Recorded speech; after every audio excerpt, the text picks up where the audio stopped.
I booked a super last minute trip to Iceland. We were gone for about a week and we flew Southwest Airlines into Boston, and then from Boston we flew to Iceland on Play Airlines.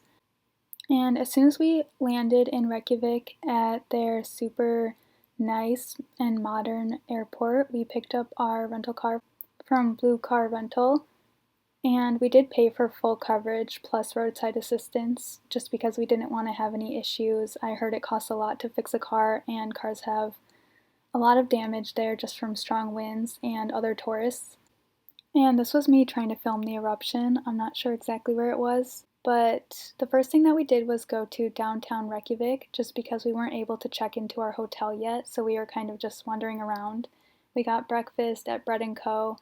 This location's really pretty, but it was pretty crowded. There's a few different locations around. I just got a cinnamon roll.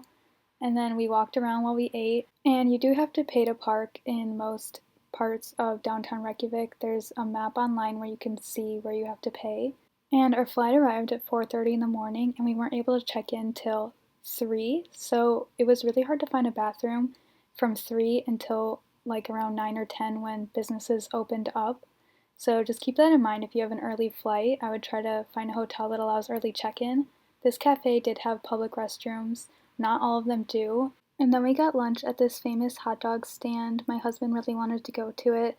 I don't like condiments, so I didn't get any toppings, but he said it was really good. If you're looking for an affordable meal, hot dogs are a good option because they're pretty affordable and Iceland is known for having good ones.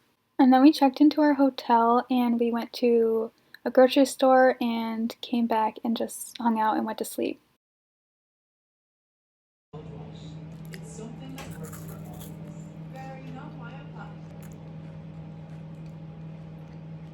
It's so dusty looking. I tried this famous Icelandic bread and I wasn't really a fan. And because it's summer, there's the midnight sun, so the sun never really sets. On day 2, we decided to do the Golden Circle because it's pretty close to Reykjavik and it doesn't actually take that long, and we were pretty jet lagged. But the first thing that we did was go to Thingvellir National Park. I'm sorry I'm not going to be able to pronounce probably any of these correctly, but I'm trying.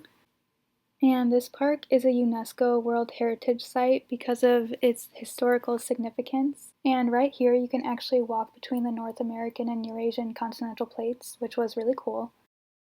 And this is the location of the oldest operating parliament in the world, and it dates back to 930.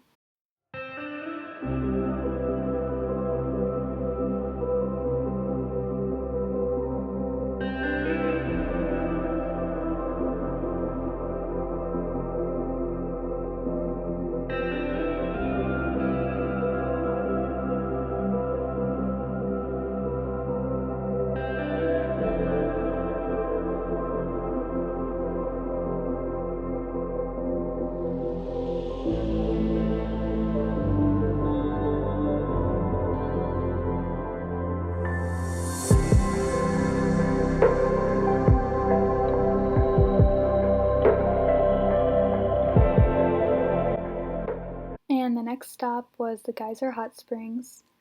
This park is known for having the Stoker Geyser, which goes off about every 10 minutes. So you should be able to see it. We saw it 3 times.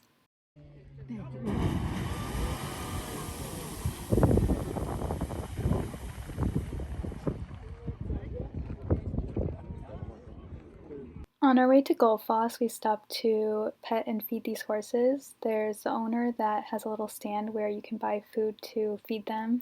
And next is Gullfoss. It's one of Iceland's most famous waterfalls. It's super massive, as you can see, all the little people down there. It was definitely one of the best waterfalls I've ever seen, and I've seen a ton of waterfalls in my life, so I definitely recommend seeing this one. At this point of the day, I actually had a horrible headache, probably the worst headache of my entire life, so we just went to the hotel.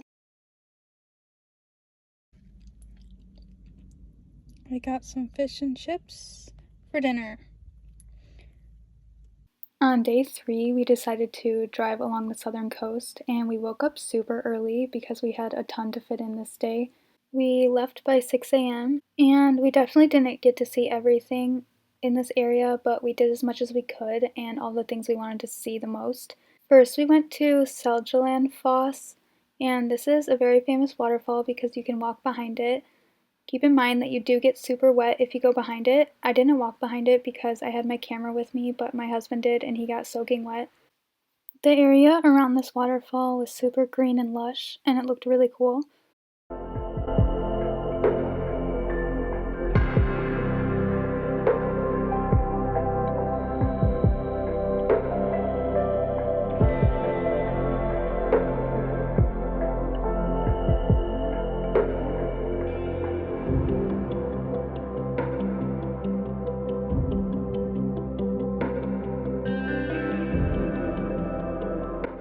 Next, we decided to continue driving to the furthest point, which was Diamond Beach, because since we had so much to do in this day, we wanted to make sure we did the furthest away stuff first, because then we could come back and do more tomorrow. We stopped at this little cafe. I don't know the name of it, but I got a croissant.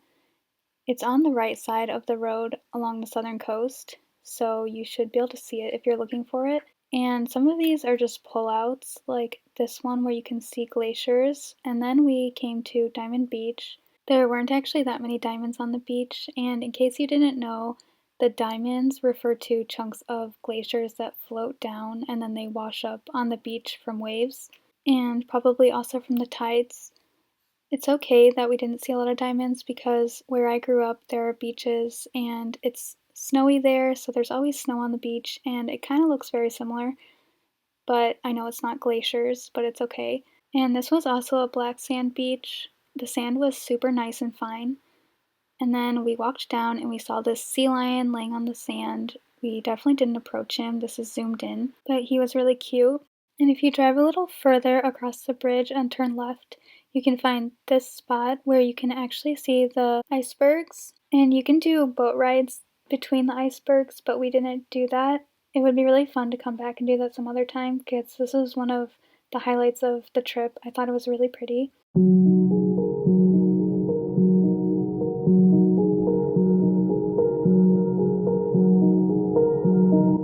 And then driving back southwest, we decided to stop at this canyon. You do have to drive down a gravel road. We didn't have four-wheel drive, but it was fine, but it was still pretty rough. So just go really slow, but this is a hike to this canyon. It was also one of the highlights of the trip, probably my favorite thing. It was really, really pretty. The hike probably took about 2 hours round trip. It wasn't that bad, but it was a little bit tiring.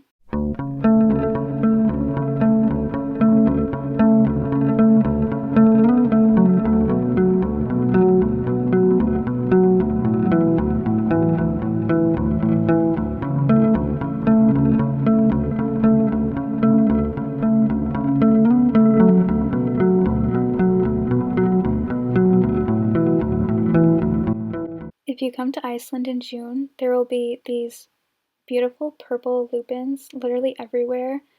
They were all over the southern coast, and that is one reason I recommend coming in June because it was so pretty.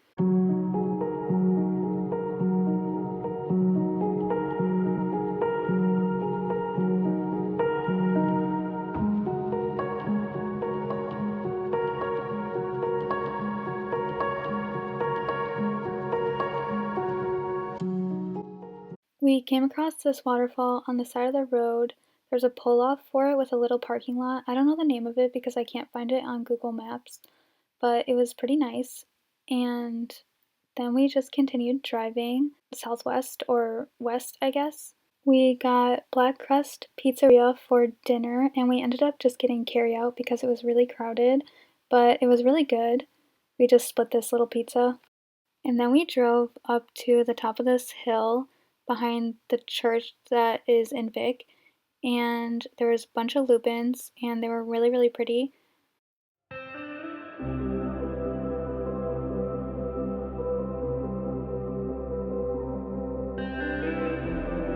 Next, we went to this black sand beach, which is the super famous black sand beach in Vic.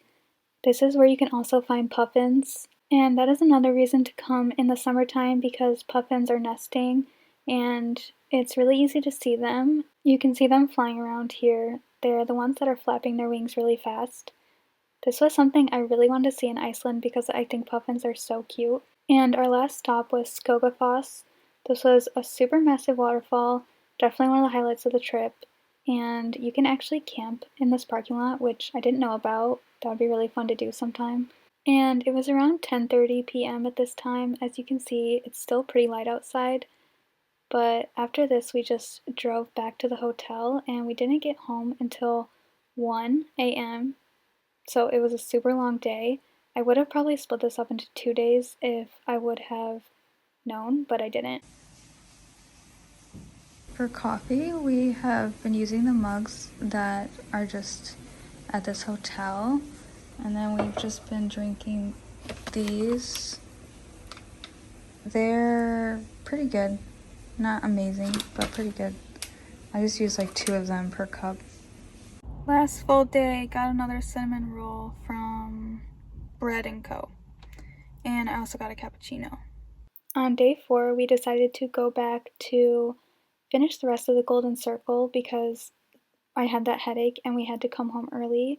So we went to this crater, which was really, really pretty. The contrast of colors between the water and the dirt just made it really pretty.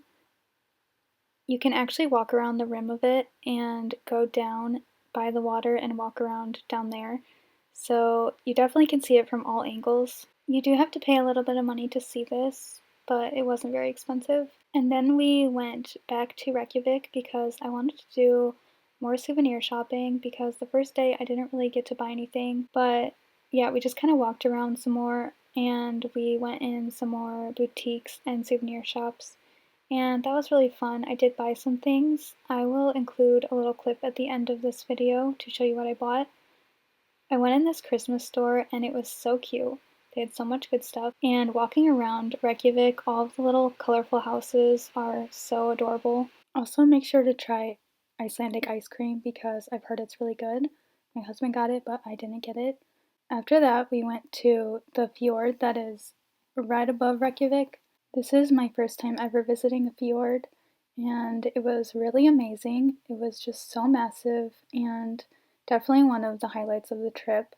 I haven't really heard of anyone coming here. I'm sure people come here pretty frequently, but yeah, it was definitely really cool.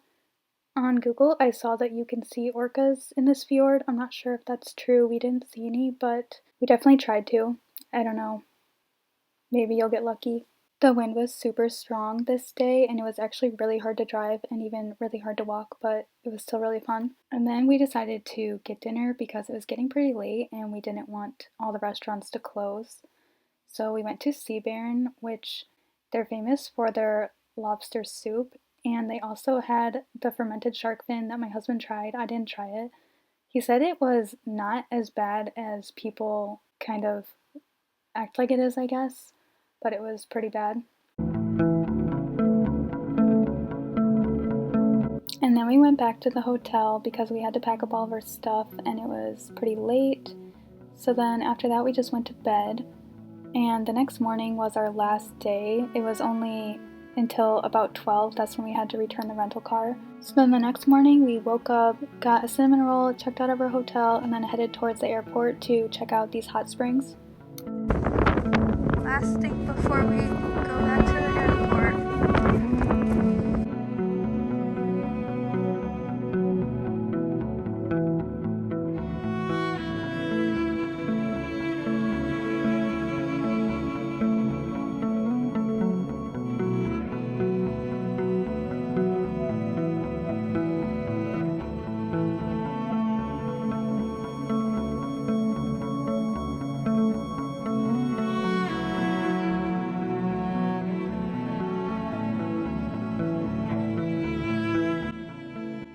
So then we just returned the rental car and we took the shuttle from the rental car place back to the airport and we just flew back to Boston. Thank you for watching this video and please subscribe if you like my content.